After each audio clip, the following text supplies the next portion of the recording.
Yeah, nice to meet you all, guys. I'm really excited to be here, but I will probably jump immediately into sharing my screen to bring some beauty toward our eyes. So here we go.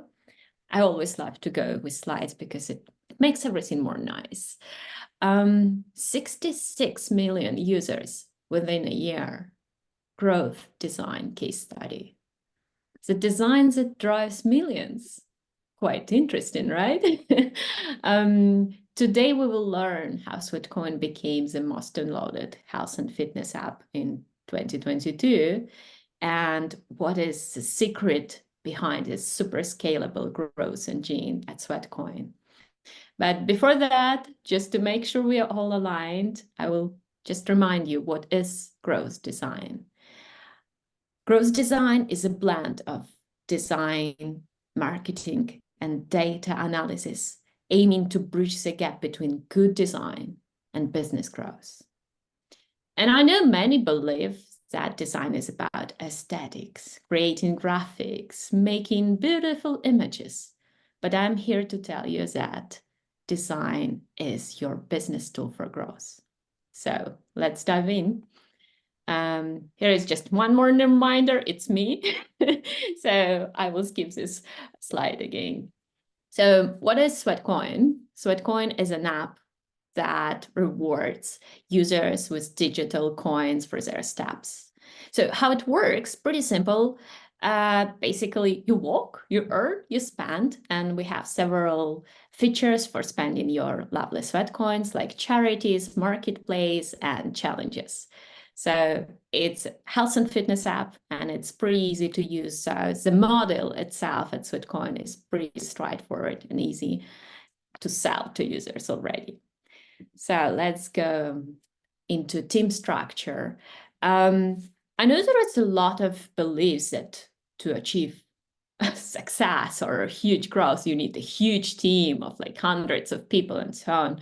And overall, Sweatcoin is quite a big team. So we have more than 100 people, but the growth team itself is quite small.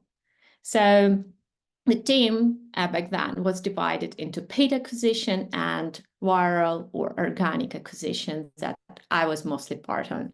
So the paid acquisition is mostly focusing on social media, influencers, advertising, all the paid channels, and relationship with influencers. While organic team was focused on growth loops, brand invites, referrals, localization, and all that in-app features.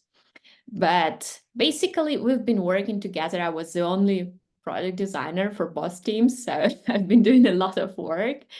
And we've been doing a lot of features for paid acquisition team. So everything, whenever they need something in-app or online, we've been there for them. So the overall team was a group product manager, senior product designer, me, two software engineers, one QA engineer, part-time mostly, and the viral acquisition team was more the paid acquisition. Sorry, the paid acquisition team was led by growth marketing manager, and also had social media manager, influencer manager, and a graphic designer who was helping with all the social media posts. And our whole team had access to UX and data teams that were shared across Sweatcoin with other teams. So pretty small team for such an interesting journey we had. Let's go further. And I want to introduce you to metrics that were core for our team. So our team, the organic growth team, was mostly focused on successful invite users.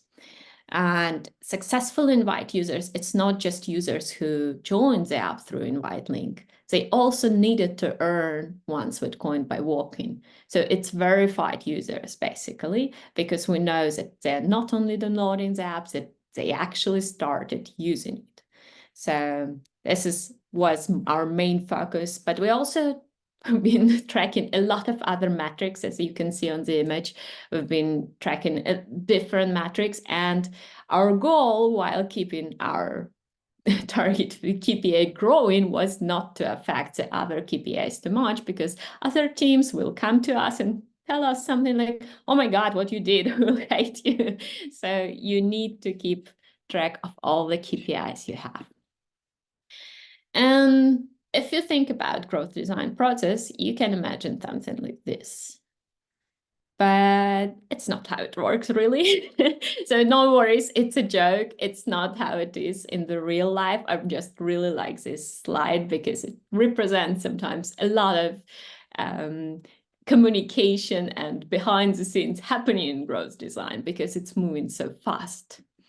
But the real process was more organized. So we had 3 main stages: investigate, design, and implement.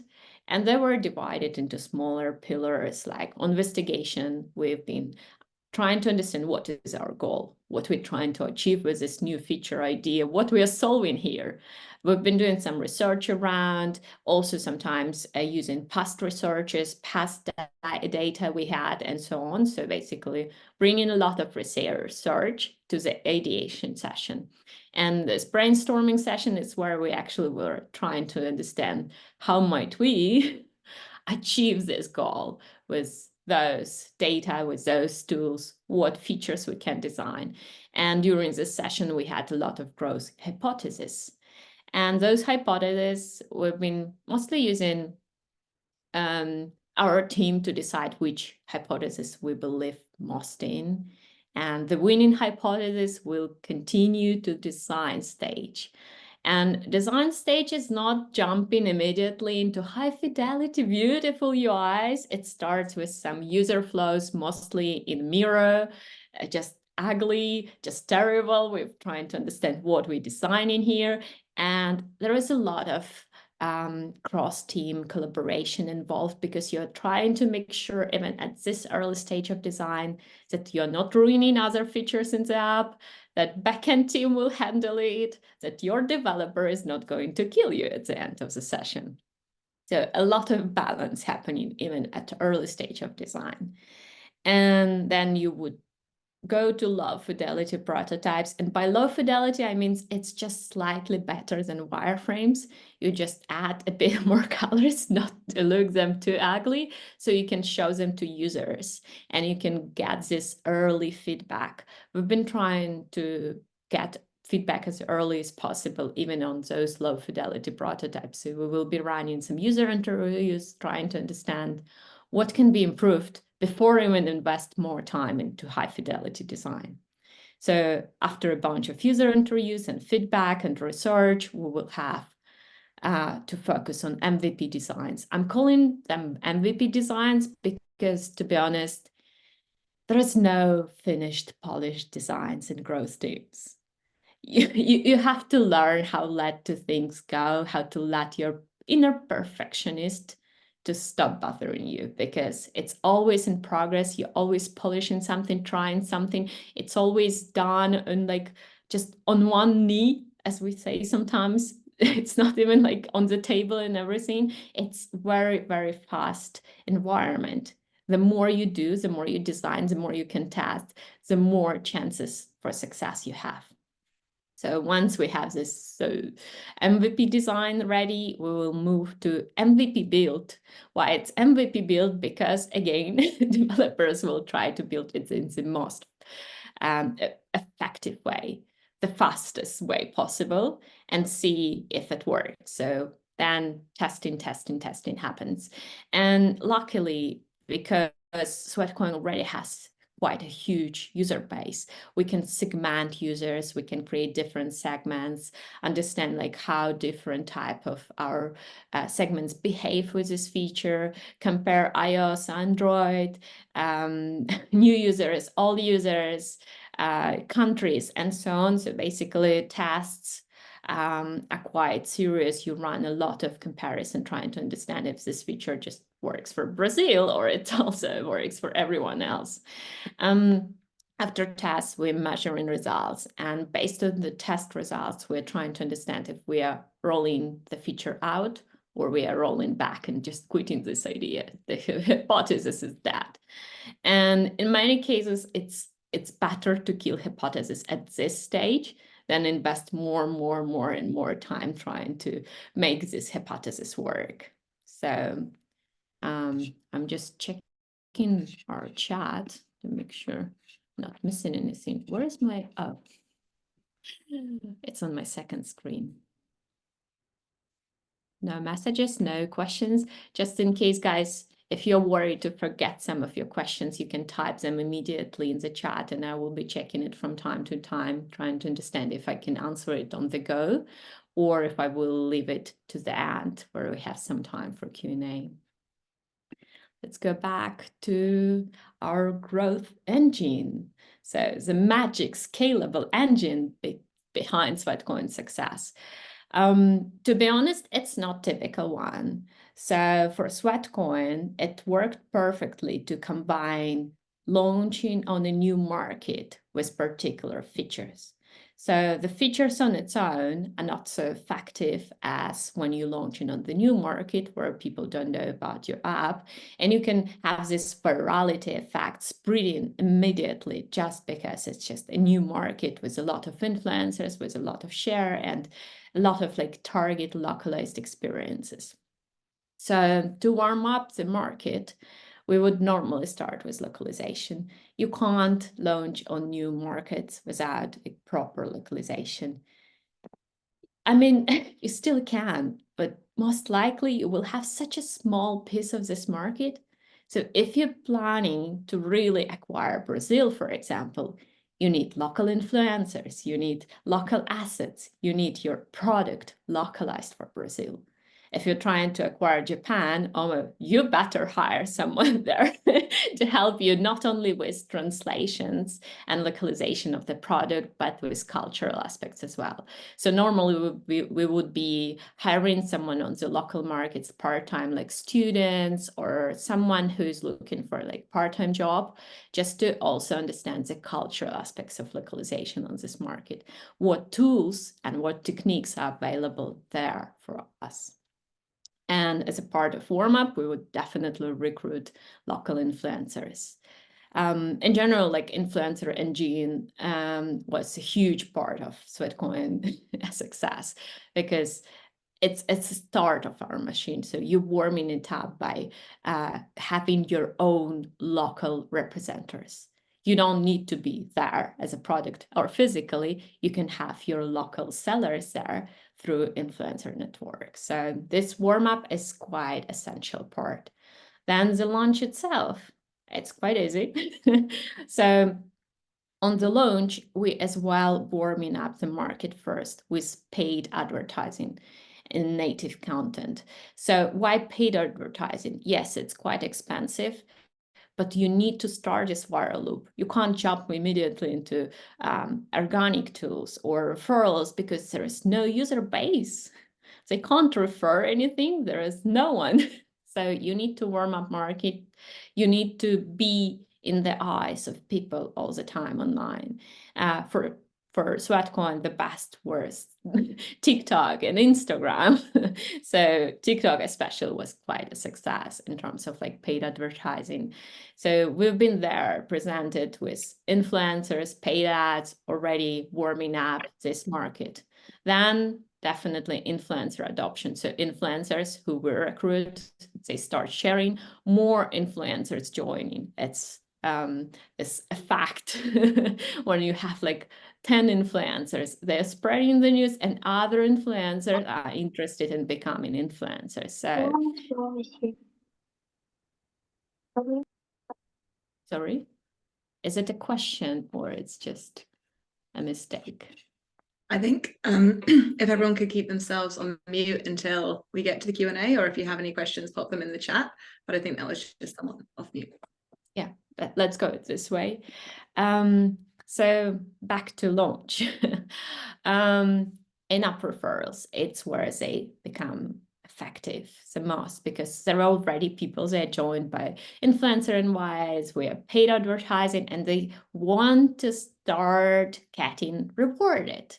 And once they have this desire, we can offer them those rewards through in-app referrals. So invite your friends and earn your sweat coins or win prize or any other techniques. So here, like referrals on this stage of the market are super effective because now you have this starting base of people who can invite more people. And also, we've been supporting the referrals by a fear of missing out, FOMO effect. So we had a deadline. You need to invite your friends before this particular deadline, or we've been saying that it's a limited campaign if you want to win this prize. So the FOMO effect kind of accelerates this spreading really fast. And also we had super users. Super users is basically people who started using our referral features that efficient that they're becoming influencers. So it's kind of a user growth scheme.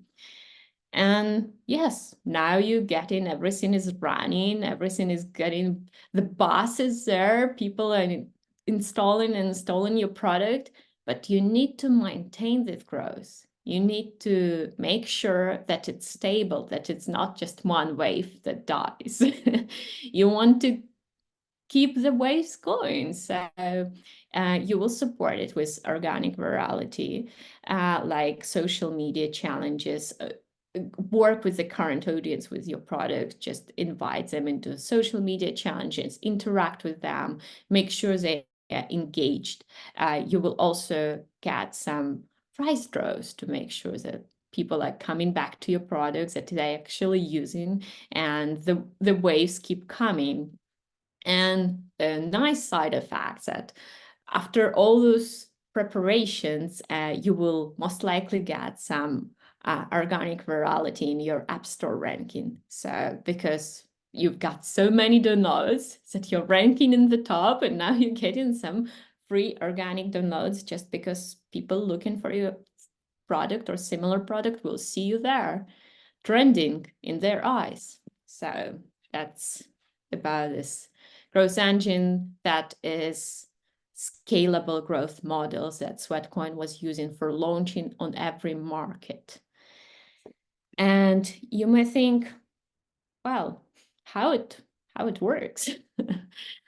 Is there a proof? And our most successful launch was in Brazil, and we got 10 million new users, 10 million people in 7 days, just 1 week. Of course, our backend team almost died. They didn't sleep. Our system was crashing. It was a nightmare in a way. And we did not expect that referral features will work so well for Brazil because of the cultural aspects. They really tend to share the products they enjoy with everyone they know. So we had those 10 million users. And as you can see, majority of them, almost 5 million, was through in-app referrals and 2 million through influencers. So our core pillars there were in-app referrals and influencers.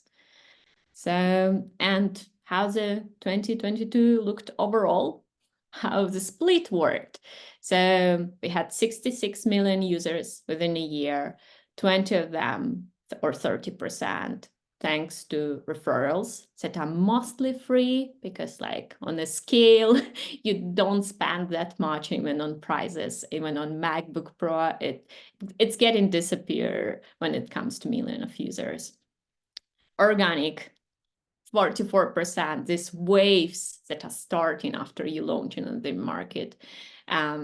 Basically, it's absolutely free. You don't do anything. You don't know what happened there. It's just there. 18% as influencers that are still 4 times cheaper than ads, and only 7% of the whole was thanks to ads. And our average cost per install was around $1. So if we wanted to attract all 66 million users using advertising, we would need to pay $66 million.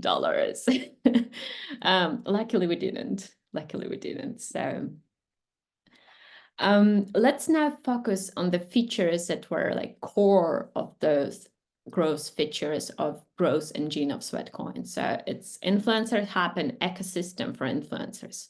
So to work with influencers, you need to build a product. You need to build rules of the game and a system that they can use for successful invites, for using your links, for understanding their statistics, their earnings, and so on. So influencers is a huge task. And when you think, oh, let's just tell influencers we are available, it doesn't work that way. You need to attract them, you need to convert them, you need to control them, which is a funny task because there's a lot of misleading messages that you can see from influencers around your product. So you need to teach them how to advertise your product, how to sell it, and always keep an eye on them. So it's a huge pillar. It's a huge work. It's not so easy as it seems. And we also had a piggy bank and Scratch the Prize that was especially popular in terms of getting user engagement. And I will dive in those features right now. I see some questions happening. Nice. So people have questions. I will leave them for Q&A, but yeah, let's jump. So in-app influencer hub.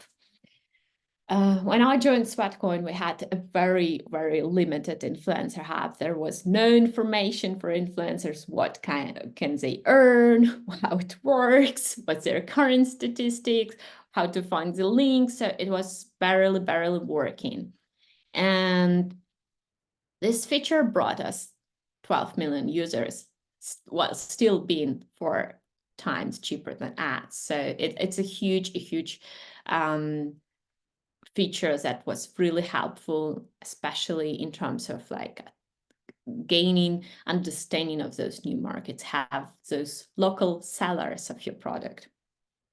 And the core of this feature is that for different markets, we had different pricing strategies because in different markets, user has different costs. So for example, in America, we can get, I don't know, $10 revenue per each user who is looking at our ads. But for example, somewhere in Africa, it will be like just $1 per user. So we can't pay the same amounts for user invites in Africa and in America. So you have to balance. And the Influencer Hub pricing and rewards were different for each market. So depending in each market you are located as an influencer, or most likely where from is your user base, so your invites coming from Africa, even if you are located in America, you will get African prices because we can't pay you more. So it was like a very complex balance behind this feature to make sure that we are showing the correct rewards for a correct market for the right influencers. And we also had a lot of requests for our support, people not understanding like terms and conditions, or asking for a social media creative, or asking for logos, or asking where the payment will happen, how long to wait, how I'm climbing. So with introducing this Influencer Hub, we solved so many issues, like the correct messaging. We lowered the amount of messages to our support team. Now you can find the terms and guidelines, you can find creative, you can find video content, you can find blog posts inside the app in a special hub that is visible only for influencers. So if you're not influencers, you won't see it at Sweatcoin. And on top of it, we needed a larger resource. We needed a place where we can gather all the insights, all the images, localized versions of those images. And it would be just too heavy to fit in the app. So I created this Webflow website that was originally a very quick task, a temporary decision that I ended up supporting for 2 years while working at Sweatcoin, because like no one else knew Webflow, and And it was very important resource for our influencers. So they could find all the resources in different languages, the program requirements they can apply to become an influencer through this page. So it's like a huge resource for them to understand how the program works, what are the rules of the game, and get all those images and resources in case they need it for promotion. So you need to support your influencers. It's not enough just to have your product and have influencers around it. You need to support them, provide with resources and guidelines. Because sometimes, and especially at Sweatcoin, we had a huge problem of mismessaging. So the story, the story is that because we have Influencer Hub, and some users are influencers and they can see all those cash rewards in their influencers hub, they believed that the rest of the users can see them too.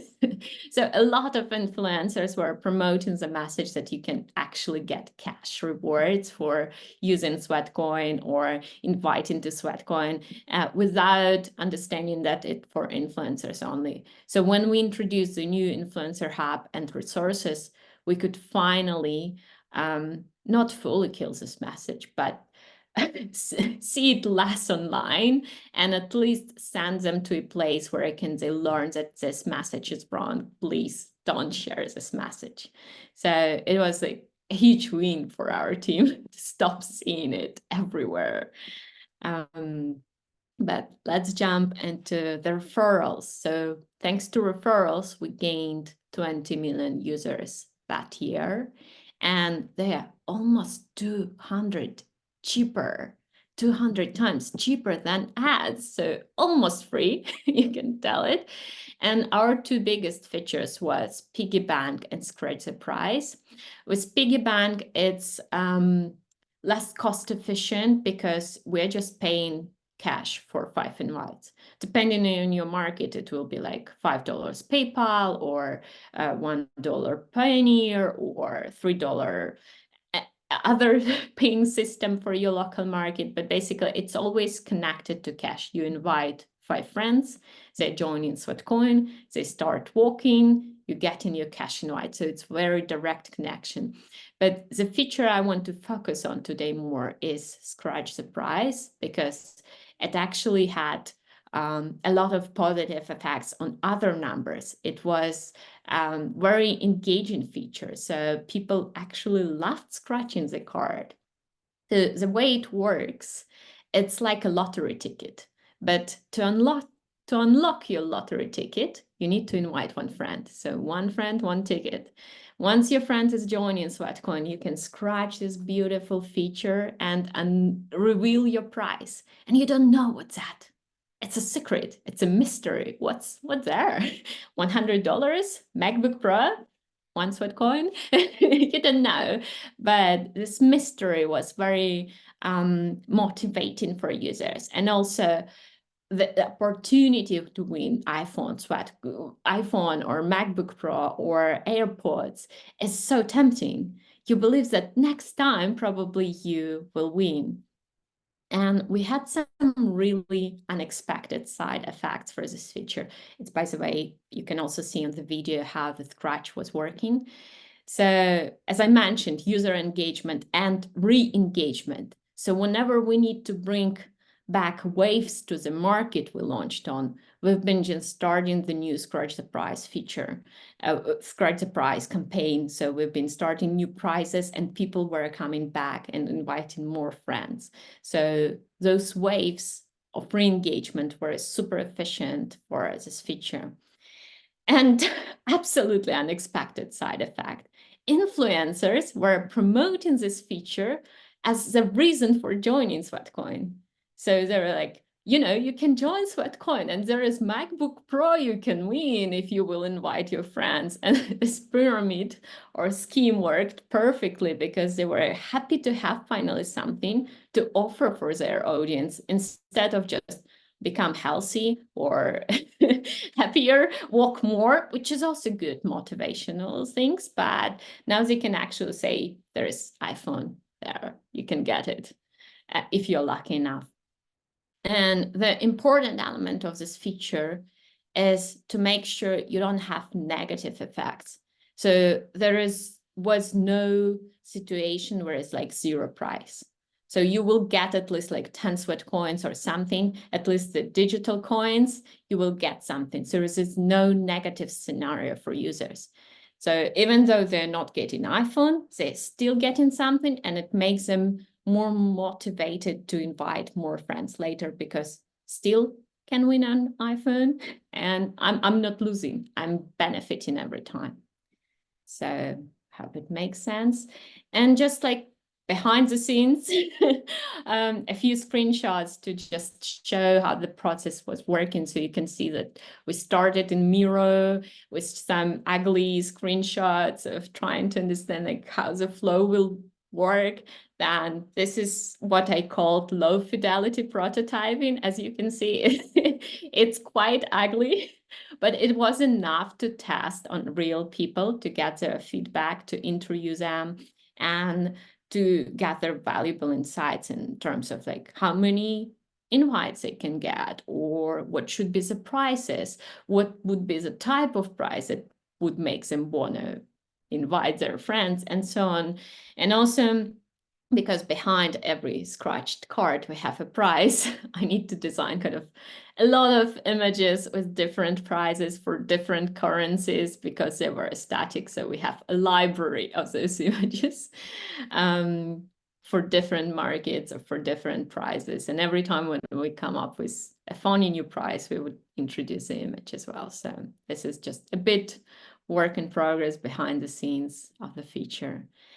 And what I want to remind you guys that in upcoming cohort, I will be mentoring. So hopefully I can share more knowledge, more practical advice there, because it's really hard to squeeze all the beauty of growth design into just one presentation and explain all the mistakes, problems, errors you will be facing on a daily basis into a beautiful story of how we gained 66 million users. You just drop those not very pleasant sides. So hopefully in this course, Mastering Growth Design at Gigantic, I would be able to share like those real insights that I experienced personally and that you may be facing right now, or just all those questions you have around it. And finally, we have time for Q&A. I was so efficient today that we actually have more time for Q&A this time. Thank you so much, Christina. That was awesome. So interesting. And it's got my cogs turning in my head. It sounds like you really leveraged the influencer network, among other things. So we have a few questions in the chat. Do you want to just go through the questions in the chat? Or if anyone wants to speak their question out, just unmute yourselves, come on camera if you want, and you could chat face to face. I would really happy to see some faces behind those black screens.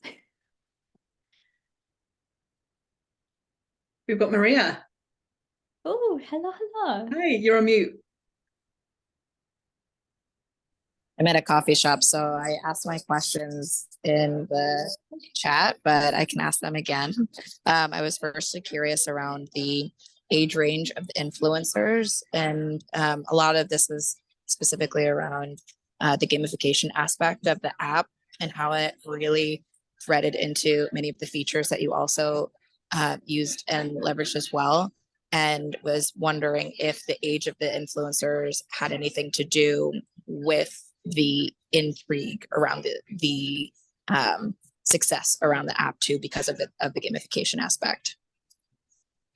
That's a really good question. Thanks for asking. So when it comes to influencers, we actually saw a huge variety.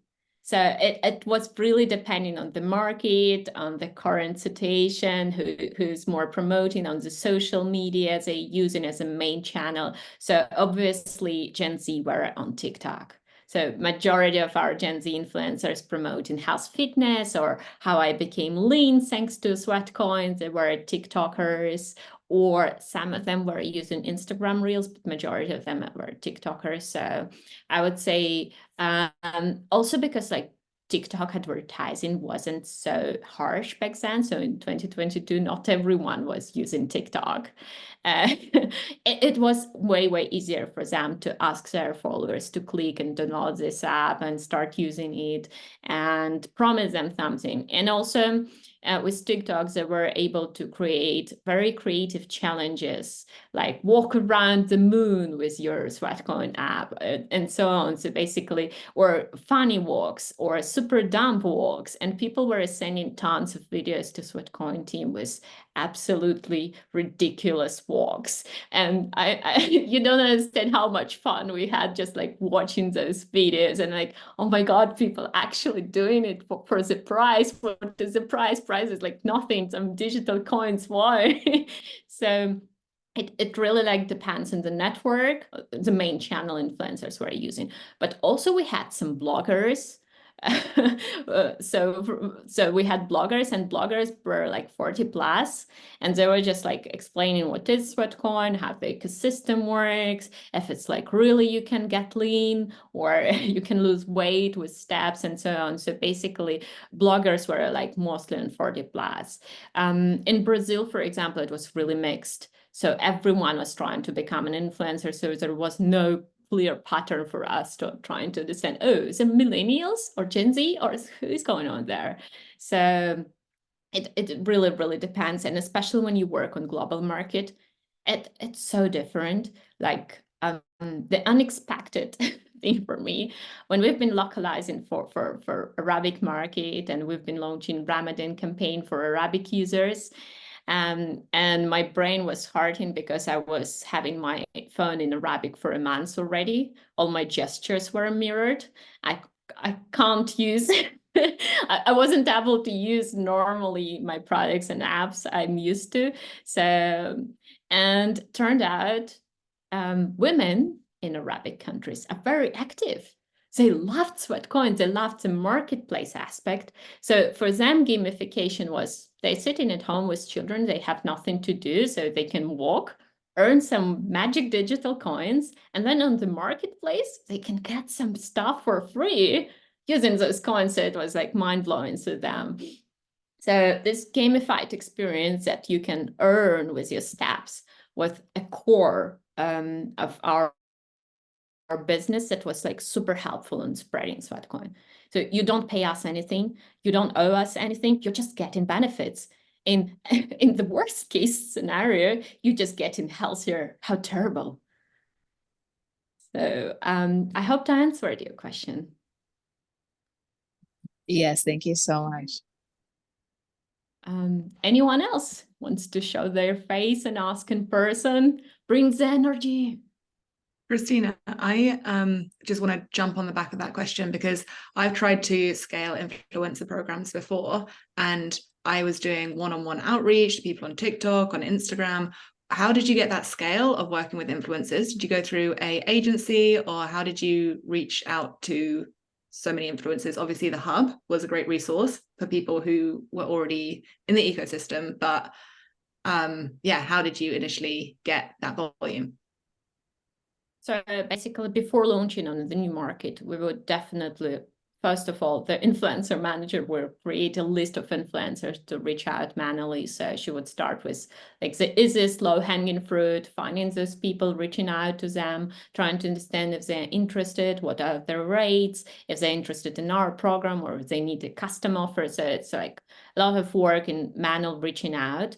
And on top of it, yes, we were using just any possible agencies, looking what they're offering, because in many cases, you pay the agency only if they successfully bring in an influencer. So it's kind of a safe deal to contact even 3, 4, 5 agencies and see if they can bring anyone. And then like it was like efficient way, but I would say the manual outreach was the most efficient, because those influencers who were manually outreached, they were bringing more influencers, because on a local market, they know each other. So if someone started promoting a new app, everyone was like, what's going on?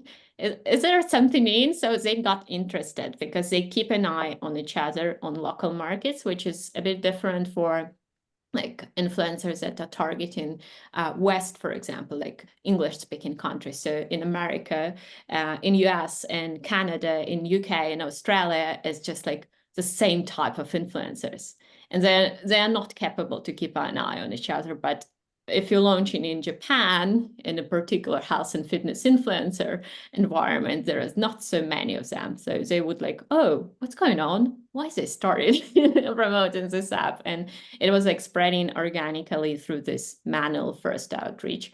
But agencies is also an option because you don't pay them until you get in something from them. But the quality was like very unstable for agencies, I would say. Mm-hmm. Oh, thank you. Nice. We've got a question from Billy. Hello, Billy. It's in the chat, so I'll just read it out. So Billy missed the first few minutes. I know that you went through the sort of structure of the team. So maybe you could just quickly touch on again whether the growth team has its own marketing resource inside it, or are you coordinating efforts with the wider marketing team? So basically, it's a whole marketing team. We didn't have any other marketing team. The whole marketing team was part of growth team, and they were working with us very closely. And the reason for this, because the company decided the growth will be the main focus for that year. So all the features, all the teams, everything was focused around growth. All the efforts were put there. So basically, the marketing team was just a growth marketing team only available here. And engagement and all the other stages of funnel were put on kind of like pause in terms of like marketing activities. So the marketing team was fully focused, and it was pretty small. So we had only growth marketing manager, social media manager, influencer manager, and graphic designer helping them with social assets. And later we also hired a digital marketing to help with paid ads and so on, because it was too much for one person to manage all the paid advertising. But basically, because we were so close in the same boat, the collaboration was super easy. So we're relying on us in terms of all in-app features and website. So we've been in full control of what's going on, what they're promoting. If there's an ugly image, I can go and directly like, who did it? Who posted it? My eyes are crying. But it's a very close collaboration. And the closer you are to your marketing team, the more you're aligned in terms of message and the goal, the better our results. Because marketing team, they know their audience really well, as much as designers do. And they sometimes know better. So when I was starting working on the influencer hub, I have no idea who are Sweatcoin influencers. Who are those people? What type of them? Are they young? Are they old? What they're doing? How they're promoting? What their issues and problems? And you can't like reach out to every influencer to interview them. And when you do interviews, they're so different that you can't combine it into one data picture. And also, it's really hard to collect data around influencers program, because we can only understand how many people clicked on the link provided by influencers and downloaded our product. We don't know anyone who just like heard Sweatcoin and just typed it and go direct to the app, or just like ignoring the link. So we don't know actually how much of the impact influencers had on our success. We only can track the tracked impact here. So this collaboration was really, really helpful for me just to understand, because they've been working with influencers for a couple of years. They really know their pain points, all those support tickets were coming their way. So even like the support ticket analysis was so helpful to understand what we should focus on in the hub feature.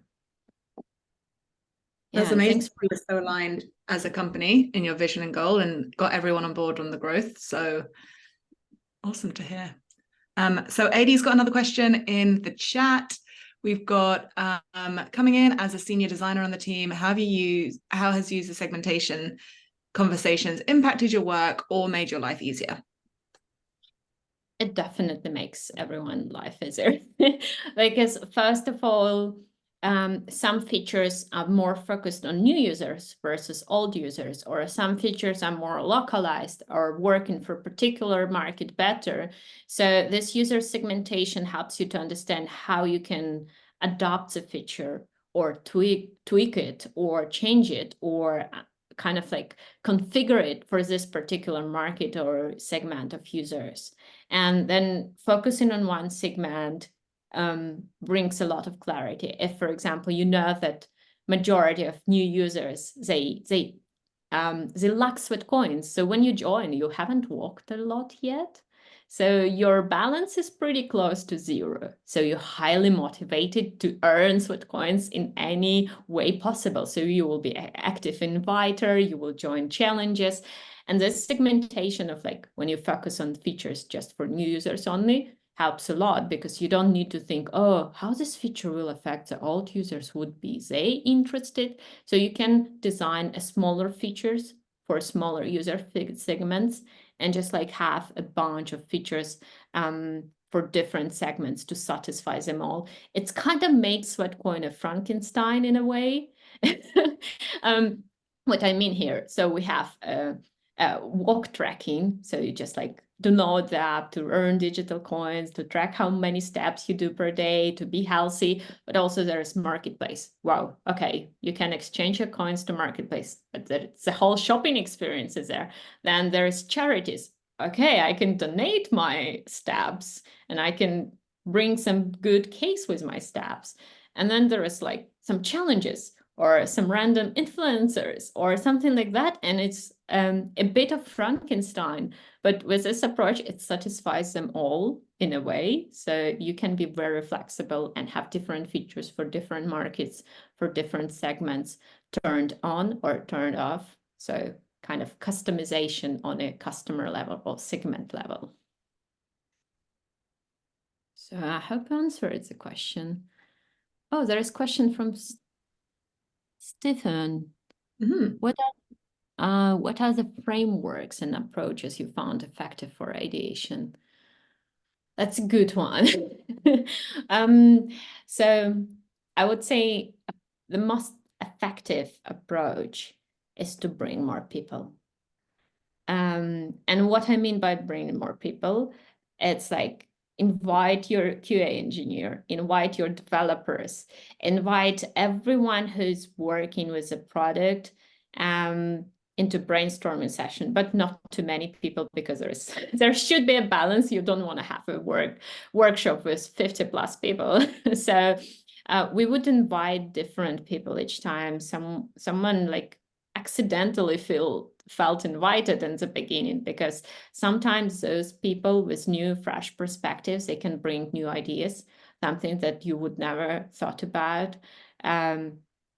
An example would be, we had an ideation session where our developer said like, why we are not doing group offers? And I was like, what is group offers? What's that? I've never heard of it. And no one heard of it. And it's a big thing in China. So there is things that is called group buying, when people, thousands of people, can together buy thousands of products cheaper. So it's kind of like, instead of buying just one product for yourself, you find another 1,000 people interested in buying this glass, for example, and then you can purchase 1,000 glasses together 10 times cheaper, or like something 20x times cheaper. So sometimes unexpected people can bring those ideas. So inviting more people is very important, because if you're just like having brainstorming session with the same people every time,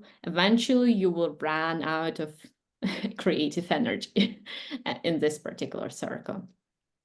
As per frameworks, we've tried a lot. I would say the most efficient is like to ask people, prepare before the session. So not coming with empty hands. Do your research, check what was working, was not. We would have like, before the brainstorming session, we would have like an intro warm-up session where we'll give examples how to prepare for the session. where you can find our data, past researches. There are some features that work that don't. Try competitor apps, try just Google online, notice something. So you educate people a bit about how to prepare for those sessions. And then everyone comes prepared. They know that the goal of this session is to decide how we, for example, with piggy bank, how we can make it work for people in different countries, because like payment issues, can we replace it with Amazon gift cards or something like that? So people will come preparing like with resources of what other payment solutions exist, how we can localize it. We can create our own payment solution. Someone will offer this. So you ask people to prepare, and then you just like, you need someone who will navigate the session, a person, normally it's a product manager, who will guide people through each step. So now we just throwing up our ideas, then we are grouping our ideas. So the grouping ideas or affinity mapping is also very important, because you can create categories of ideas. And then you deciding to focus on particular category instead on just one personal idea. And then more brainstorming happening around this category. And then you would eventually have a few ideas that everyone likes and everyone thinks they are doable. And we can do them fast.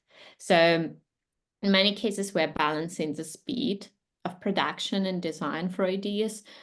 So we always would go in the beginning with ideas that are low-hanging fruits or just faster to implement, faster to test. We can even design a fake door, so the features that is not really getting implemented on design, or just like launching banner on the main screen and saying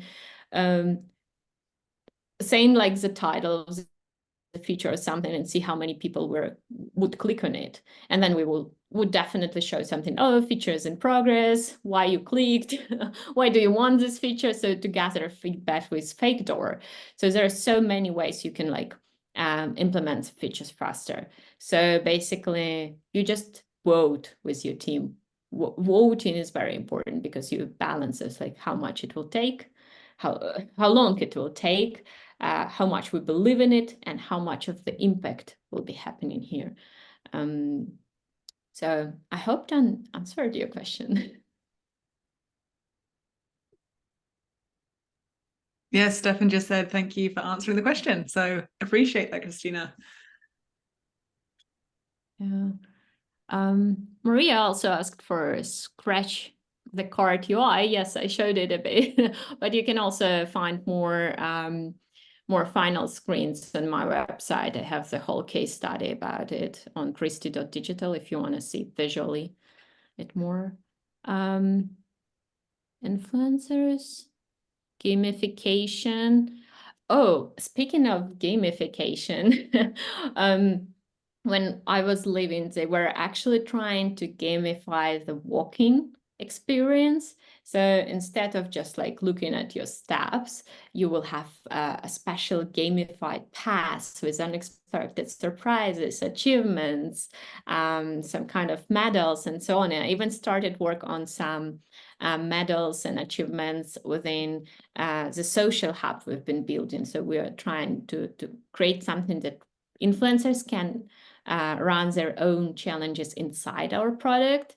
So it's actually implemented. It's the last feature I was working on before leaving Sweatcoin. So you can see that influencers in different localizations, they're running their own challenges, they're inviting people to take part in challenges instead of just inviting to the app. So because once you gain like quite a lot of users, there is a limit you can reach. I mean, there are billions of people on the earth, and eventually you can bring them all to your product.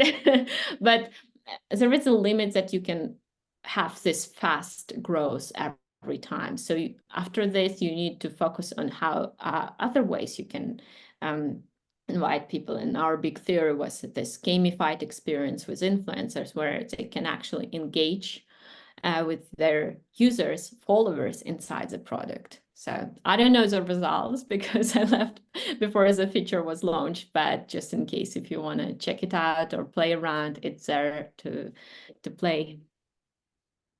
Very cool. I'm sold. I was just looking up Sweatcoin and I'm going to download it. Thank you so much, Christina. My goal. Yeah, you promoted. Amazing. Thank you. That was really interesting. And like I said, I've got a lot of ideas now for implementing growth design. Thank you.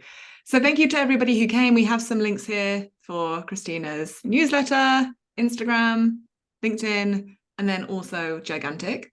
I have put the link to the course here again. So Christina is going to be the mentor for the February 26th course. It's only $7.99 and you get 4 weeks of mentorship, an hour a week with Christina, as well as video lessons from the senior growth designer at Miro. He created the course. So it's a great opportunity to spend your learning and development budget if you have that renewed for this year. And also we do, speaking of growth design and group discounts, we do group discounts. So if you guys wanted to come with your team, bring your growth design team, bring your marketing team, just email me. I will put my email address here, madeline@gigantic.is, and we could get you some group discounts. Thank you so much. Is there anything else that you want to say, Christina, before we wrap up? I just love that you immediately implemented a quick growth hack. But basically, guys, growth design is a huge discipline.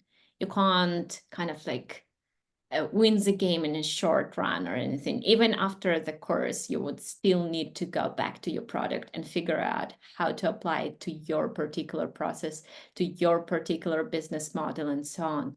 But with a little support from experts, especially from Miro is quite well known. So I think like John, he brought so much valuable knowledge to this course. He knows really how to think of SaaS products for growth. So I was covering more like B2C, and you will get more SaaS products from John. So you will probably have a quite balanced understanding on how you can apply different models for different products. So I would be really happy to see you in my group and in my mentoring sessions. And if you have any questions, feel free to message me too, like Instagram, LinkedIn, whatever you prefer. Let's do it. Awesome. Well, thank you again, Christina. Thank you everyone for coming and participating and for your questions. We'll wrap up there. We've got the clapping emoji from Nima, clapping emoji from me as well. Thank you so much. Look out for the recording. I'll send you guys an email with the recording, and email me if you have any questions about the course. Goodbye, everybody. Bye. Bye.